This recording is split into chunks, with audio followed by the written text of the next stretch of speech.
Mesdames et messieurs, bonjour et bienvenue sur votre chaîne d'information en temps réel. L'actualité en Afrique et dans le monde en continu.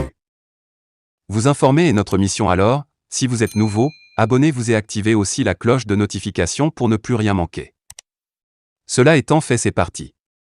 Eh bien les amis, les images que nous utilisons sont à titre illustratoire. Alors nous vous invitons à être courtois et polis au niveau de vos commentaires sous peine de ne pas les voir supprimés. Merci. Des terroristes qui seraient venus en grand nombre et lourdement armés n'ont pas pu tenir face à la puissance de feu des éléments du détachement et à l'intervention de l'aviation, précise le communiqué. En termes de bilan, ce sont au moins 30 terroristes abattus.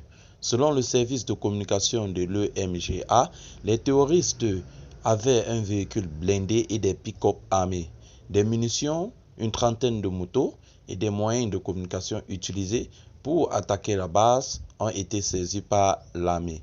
Dans leur débandade, plusieurs terroristes, dont certains blessés, se sont fondus aux populations civiles pour tenter d'échapper à la poursuite des militaires. Les opérations de ratissage et de sécurisation se poursuivent dans la zone. Peut-on lire dans le document. Le bilan côté de l'armée fait état de 5 militaires mortellement atteints et 10 autres blessés au cours des combats. Le président d'Amiba s'oppose à un quelconque dédommagement des victimes de l'insurrection et celle de Yékou. Pourquoi dédommager? Parce qu'on a été victime, c'est ce que la loi demande, mais nous ne sommes pas dans ces accords-là pour le moment. Nous sommes convaincus que pour pouvoir fermer la plaie de la frustration, ce sont les victimes qui doivent oser pardonner. Ce sont elles qui peuvent réellement pardonner pour qu'on puisse passer à autre chose. Sinon, le dédommagement va pervertir le sens du pardon et cela ne va pas soulager les victimes, a insisté Paul-Henri Damiba.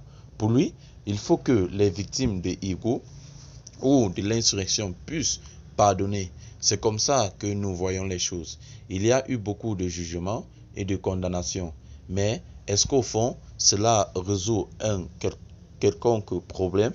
Nous pensons que non. Il faut que le Burkinabé travaille à diminuer son orgueil et sa fierté parce que c'est ce qui nous nuit très souvent. Le Burkinabé ne pardonne pas vite, a-t-il déploré. Eh bien les amis, c'est ici que s'achève cette note d'information. Alors nous vous implorons à vous abonner et surtout d'activer la petite cloche de notification pour ne rater aucun épisode de nos informations. Merci, bye bye.